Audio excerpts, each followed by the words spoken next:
Niki dawah riyin iki jenengan. Riyen niku wonten dawah ning kalih gendong niku liya niku. Lah nggih. Nggih, teng Cengkepit. Hah? Meskipun cengkepit ditibake Sri. Ngono barang. Nggih tibone niku. Ning gone ibu golek.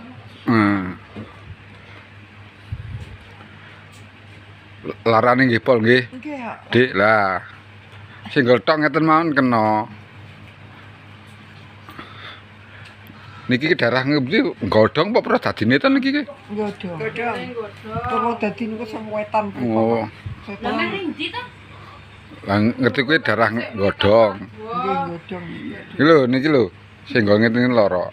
Lah mboten sadu goleki rono-rono nek niki pinggange nek niki. Ha. Nggih. Nah, Saya sing iki tindik delu nggih ngoten, Mak. pinggang nek niki kenone. Mboten sarap kecepet tok panjenengan iki. Riyen ndek enom ki angkatane ora angkatane diangkat terus sampean ketoke tiba ngoten nggih. Nggih, dawah nek niki rin-rine. Oh, mana to, Mama? Tiba teng sumur kalih gendong liya niku nggih. Tibake putu kula sing jenengane Sri Lestari anake niki nggih. Pengpit. Apa cepuh kok nggih. Nggih, ada saya rodok nom kok ndak anan kok. Pokoke Jawa. Iki masih nggo ngeten mawon kena. Nggih.